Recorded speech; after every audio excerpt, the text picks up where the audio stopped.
So, but let's go back to the bead analogy, right? So if we have a string of beads, we want to remove this middle bead, what would you do? You can either put this into the chat or simply unmute yourself, right? So if you are a jewelry maker, you want to make a long strand of blue beads, but you sort of put in a red bead just by mistake, but you have this long string already made. So how do you remove this red bead in the middle? Right, so this is sort of, if you're a jewelry maker, what would you do? You can, of course, take off all the blue beads until you reach the red bead, and then remove that red bead and then put all the blue beads back on. But what if your string is like really long, really, really long? Then it becomes not very effective to do that, right? So how do you remove the red bead? Got it. That's exactly what a jewelry maker would do regarding a really long string, right? So you're first going to cut it open, right? So we can cut it open. Now we can remove the red bead. We can put in a blue bead, and then we connect it together. We just tie the string back in there. So this is actually what the repair mechanism does. I'm going to pull this up. So this, wait, why am I not moving? Okay, but you can still see it, right? So the first step is to see that there is a red bead, right? So detect that there is a mistake, and then to cut the strand open. So this is what happens, right? So we're going to cut the strand open. There is an enzyme that does this, an enzyme that can cut a DNA strand open in the middle. What is it? We just learned this enzyme like last week. What is it called? It is an enzyme. It's some sort of an enzyme that can cut DNA strand open. Restriction enzymes. You got it. Very good. So restriction enzyme is called an endonuclease. Endo means it cuts DNA in the middle. Nuclease, it means it cuts DNA. So endonuclease cuts DNA open in the middle. Restriction enzyme is one of the endonuclease, and there are actually many other kinds of endonuclease. All right, so the second step, once this is cut open, is to step number 3, remove the mistake. Now we have an exposed end, so we can certainly remove the mistake.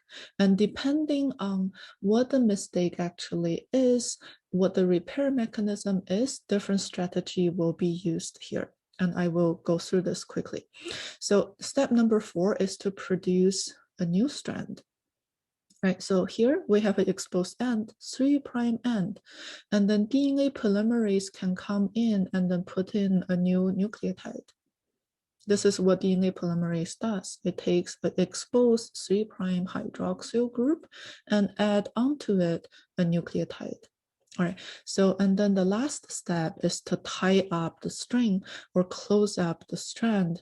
And then this one is ligase, because ligase does the opposite of endonuclease. Endonuclease cut DNA strand open, while ligase is going to put it back together. So this is the overall flow for all repair mechanism out there. So let's look at them one by one. The first one we're going to look at is the mismatch repair mechanism. And before doing that, let's do our flowchart, right? So we went through, there are 5 steps in all repair mechanism. So I'm going to pull up my concept map. Step number 1, it's actually numbered 1. All right, so step number 2, right here. Okay, so I'm going to move this up. Step number 3, remove the red bead. Step number 1, put back a green bead, so produce the new strand. And step 5 is to tie this up again. All right, so here we have the base. We have 3 different repair mechanisms. The first one we're going to do is the mismatch repair mechanism. And then we're going to do, I think the next one we're going to do is base excision, and then we are going to do nucleotide excision. So there's three different repair mechanisms out there. All right, so we're going to go through each repair mechanism, and then you're going to fill in the rest of the things at the correct location. So the first one would be, what type of damage is dealt by the mismatch repair mechanism? And this is, it deals with single point mutations, right? So here we have an A, opposite to A, there should be a T, but there is a C instead. So this is a mismatch. So it's corrected by mismatch repair mechanism. So coming back to my concept map, right? So the type of mutation is right here, mismatched nucleotide. So this is how to do this, right? So mismatch repair is going to correct mismatched nucleotide. Okay, so now I'm going to continue with my short lecture. So while you can actually pull the information right here. Okay, so let's see. So what is mismatch repair mechanism? So it deals with bases that are not perfectly paired up. This is often a mistake that occurs during DNA replication and left uncorrected. Right? There is a proofreading activity that normally corrects this type of mistake, but if proofreading failed to correct it, then there's still mismatch repair mechanism that can do this after replication has completed. So we're going to go with step number 1, detects the mistake. So here I have a double-stranded DNA molecule right here. So if there is a mismatch, it's going to look like that. Because the two base pairs don't pair up perfectly, you're going to get a little bubble right here, right? So it's perfect pairing here. But then where there is a mistake, A opposite to C, these two do not pair up. So it's going to bubble up, forming a tiny bubble. And this tiny bubble is recognized by this, right? So it's called mut-SL complex. This complex slide along the DNA double-strand structure, and it's going to detect the bubble because it's going to be a bump, right? So it's sliding, and then there's a bump. So it will see this mistake. All right, so the next thing that comes in is the cut. So that is called mut-H. So what happens, so we know that we're not going to cut the strand open, right? So this is going to be an endonuclease. So it often cuts close to the where this tiny bump is, right? So for example, it cuts right here. So it's an endonuclease that cuts the DNA strand open. So, and then now we have exposed ends, 3', 5'. So now we have an enzyme. This is an exonuclease. Exonuclease can degrade DNA from its exposed ends. So here, I'm going to come in as an exonuclease, just remove this strand that contains the mistake. Right? So now we have something that looks like that. The next step, DNA polymerase will come in and then putting in new strand. Hopefully this time it's going to be correct. And then the very last step, the ligase comes in and then seal up this tiny gap right here. So those are the 5 steps for the mismatch repair mechanism. And then by now, you should be able to fill in this information.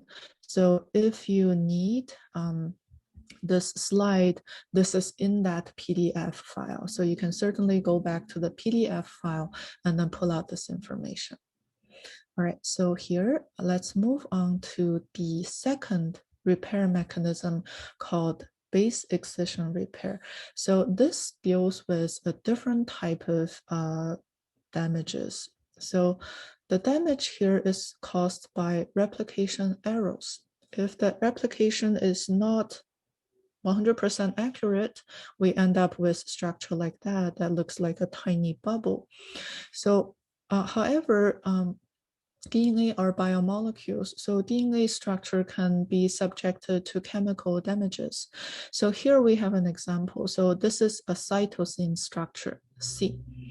So if the cytosine is oxidized, it's going to be converted actually to uracil. Uracil, we already know, is a nitrogenous base present in RNA. It's not supposed to be in DNA, right? And also it pairs with different things. Cytosine pairs with, what does cytosine pairs with? Let's type that into the chat. Cytosine pairs with, excellent. What about uracil? What does uracil pair with?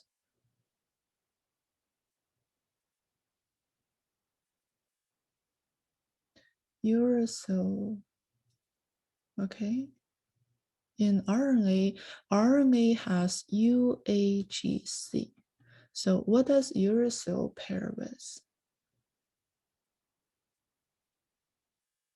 Very good. So here, A, U pairs with A, right? So here we can see that this is a mutation because C pairs with G, but if it's oxidized to become a uracil, then it actually pairs with A. Certainly this alters the information of the DNA strand. So here, I'm going to draw this right here. So for example, we have a C right here. Right, so initially we have a C right here. Well, actually, let me draw this way. Right, so we have a C here, and then of course we should have a G at the opposite end. If this C is oxidized, then it's actually oxidized to become a U, right? Looks like that. U doesn't pair with G. So this is going to look like a bubble as well because the oxidized C no longer pairs with G. So it's going to look like that. And that's a bubble.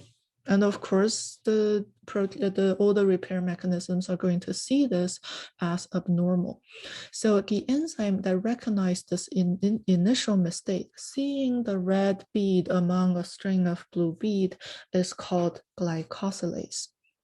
So glycosylase can detect the presence of abnormal base in DNA strand. Why is it abnormal? Because it's a U. U is not supposed to be in DNA. So glycosylase, again, slides along the DNA strand. It's like, oh, there's a U. It shouldn't be here. So what is it going to do?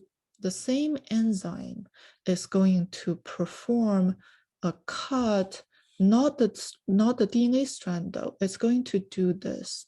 I'm going to use my eraser.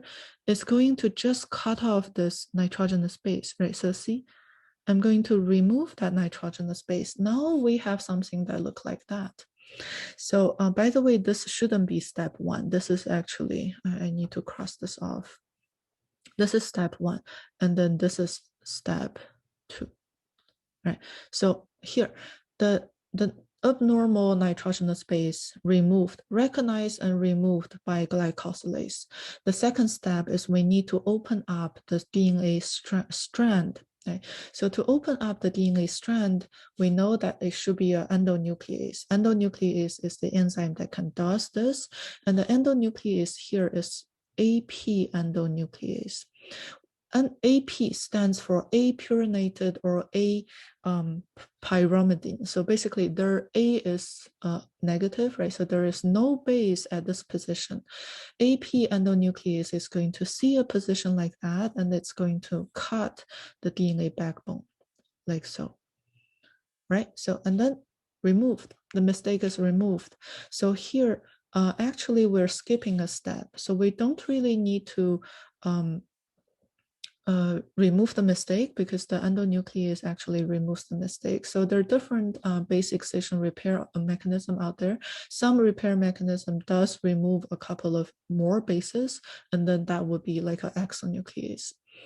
All right, so now we have an opening here. So the next thing is, again, DNA polymerase comes in, put in the correct base. Hopefully this time it's going to be a C, and then ligase comes in and then link it up.